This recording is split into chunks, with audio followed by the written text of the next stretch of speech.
ಯುದ್ಧದ ಅಂತ್ಯವನ್ನ Tehran ನಿರ್ಧರಿಸುತ್ತೆ, Washington ಅಲ್ಲ. Trump ಹೇಳಿಕೆಗಳಿಗೆ IRGC ತಿರುಗೇಟು. ಅಮೆರಿಕ ಇಸ್ರೇಲ್ ದಾಳಿ ನಿಲ್ಲಿಸದಿದ್ದರೆ 1 ಲೀಟರ್ ತೈಲವನ್ನು ರಫ್ತು ಮಾಡಲು ಬಿಡಲ್ಲ ಎಂದ ಇರಾನ್ ಅಮೆರಿಕ ನಡುವಿನ ಸಂಘರ್ಷದ ಕುರಿತು ಅಮೆರಿಕ ಅಧ್ಯಕ್ಷ ಡೊನಾಲ್ಡ್ ಟ್ರಂಪ್ ನೀಡಿದ ಹೇಳಿಕೆಗಳಿಗೆ ಇರಾನ್ನ ಇಸ್ಲಾಮಿಕ್ ರೆವಲ್ಯೂಷನರಿ ಗಾರ್ಡ್ ಕಾರ್ಪ್ಸ್ ತೀವ್ರ ಪ್ರತಿಕ್ರಿಯೆ ನೀಡಿದೆ.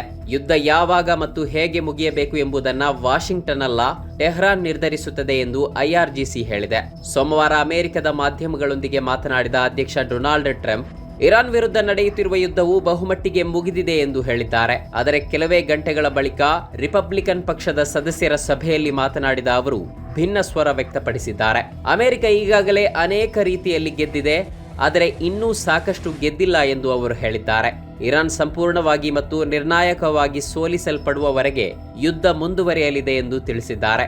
ಸಿಬಿಎಸ್ ನ್ಯೂಸ್ನ ಶ್ವೇತಭವನ ವರದಿಗಾರ ವಿಜಿಯಾ ಜಿಯಾಂಗ್ ಅವರಿಗೆ ದೂರವಾಣಿ ಮೂಲಕ ಪ್ರತಿಕ್ರಿಯಿಸಿದ ಟ್ರಂಪ್, ಯುದ್ಧ ನಿಗದಿತ ಸಮಯಕ್ಕಿಂತ ಬಹಳ ಮುಂದಿದೆ ಎಂದು ತಿಳಿಸಿದ್ದಾರೆ. ಇರಾನ್ನ ಮಿಲಿಟರಿ ಸಾಮರ್ಥ್ಯಗಳು ತೀವ್ರವಾಗಿ ಕುಸಿದಿವೆ ಎಂದು ಹೇಳಿದ ಅವರು, ಅವರಿಗೆ ನೌಕಾಪಡೆ ಇಲ್ಲ, ಸಂವಹನ ವ್ಯವಸ್ಥೆ ಇಲ್ಲ, ವಾಯುಪಡೆಯೂ ಇಲ್ಲ ಎಂದು ಹೇಳಿದ್ದಾರೆ. ಟ್ರಂಪ್ ಅವರ ಹೇಳಿಕೆಗಳಿಗೆ ಐಆರ್ಜಿಸಿ ತೀಕ್ಷ್ಣ ಪ್ರತಿಕ್ರಿಯೆ ನೀಡಿದೆ.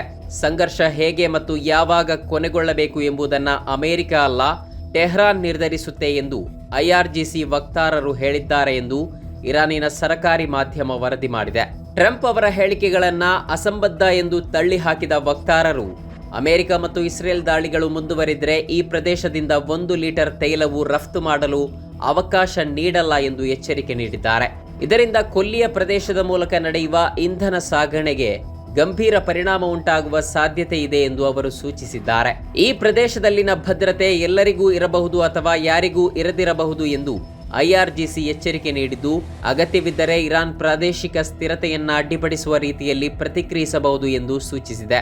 ವಾರಾಂತ್ಯದಲ್ಲಿ ಇರಾನ್ನ ಇಂಧನ ಮೂಲಸೌಕರ್ಯಗಳ ಮೇಲೆ ಅಮೆರಿಕ ಇಸ್ರೇಲ್ ದಾಳಿಗಳ ಅಲೆಯ ನಂತರ ಈ ಬೆದರಿಕೆಗಳ ವಿನಿಮಯ ನಡೆದಿದೆ.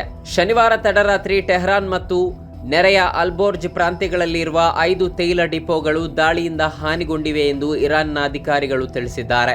ಈ ದಾಳಿಗಳ ಪರಿಣಾಮವಾಗಿ ಭಾರೀ ಬೆಂಕಿ ಕಾಣಿಸಿಕೊಂಡಿದ್ದು, ದಟ್ಟ ಹೊಗೆ ರವಿವಾರದವರೆಗೆ ರಾಜಧಾನಿ ಪ್ರದೇಶವನ್ನು ಆವರಿಸಿತು.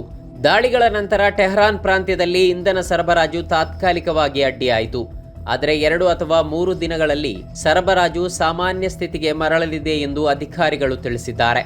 ದೇಶವು ದೀರ್ಘಕಾಲದ ಸಂಘರ್ಷಕ್ಕೆ ಸಿದ್ಧವಾಗುತ್ತಿದೆ ಎಂದು ಇರಾನಿನ ಅಧಿಕಾರಿಗಳು ಸೂಚಿಸಿದ್ದಾರೆ. ಟೆಹರಾನ್ ಬ್ಯಾಲಿಸ್ಟಿಕ್ ಮತ್ತು ಕ್ರೂಸ್ ಕ್ಷಿಪಣಿಗಳು, ಡ್ರೋನ್ಗಳು ಮತ್ತು ಯುದ್ಧ ನೌಕೆಗಳನ್ನು ಸಂಗ್ರಹಿಸಿದ್ದು, ಕನಿಷ್ಠ 6 ತಿಂಗಳ ಕಾಲ ಹೆಚ್ಚಿನ ತೀವ್ರತೆಯ ಯುದ್ಧವನ್ನು ಮುಂದುವರಿಸಲು ಸಾಮರ್ಥ್ಯವಿದೆ ಎಂದು ಐಆರ್ಜಿಸಿ ವಕ್ತಾರರು ತಿಳಿಸಿದ್ದಾರೆ. ಇದರ ಜೊತೆಗೆ ಶೀಘ್ರದಲ್ಲೇ ಹೊಸ ತಂತ್ರಗಳನ್ನು ಪರಿಚಯಿಸುವ ಸಾಧ್ಯತೆ ಇದ್ದು, ದೀರ್ಘ ಶ್ರೇಣಿಯ ಮತ್ತು ಹೆಚ್ಚು ಸುಧಾರಿತ ಕ್ಷಿಪಣಿಗಳನ್ನು ನಿಯೋಜಿಸುವ ಸಾಧ್ಯತೆ ಇದೆ ಎಂದು ಅವರು ಹೇಳಿದ್ದಾರೆ. ಇಲ್ಲಿಯವರೆಗೆ ನಡೆದ ಅಮೆರಿಕ ಮತ್ತು ಇಸ್ರೇಲ್ ದಾಳಿಗಳಲ್ಲಿ ಇರಾನ್ನ 1332 ಮಂದಿ ಸಾವನ್ನಪ್ಪಿದ್ದಾರೆ ಎಂದು ಇರಾನಿನ ರೆಡ್ ಕ್ರೆಸೆಂಟ್ ಸೊಸೈಟಿ ತಿಳಿಸಿದೆ.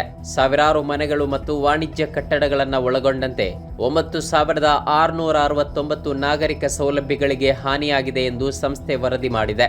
ನಮ್ಮ ಕಾರ್ಯಕ್ರಮಗಳನ್ನು ನೀವು ನೋಡ್ತಾ ಇದ್ರೆ ನಮ್ಮ ಚಾನೆಲ್ ಅನ್ನ ಸಬ್ಸ್ಕ್ರೈಬ್ ಮಾಡಿ, ಪಕ್ಕದ ಬೆಲ್ ಐಕಾನ್ ಒತ್ತಿ ನಮ್ಮನ್ನ ಬೆಂಬಲಿಸಿ.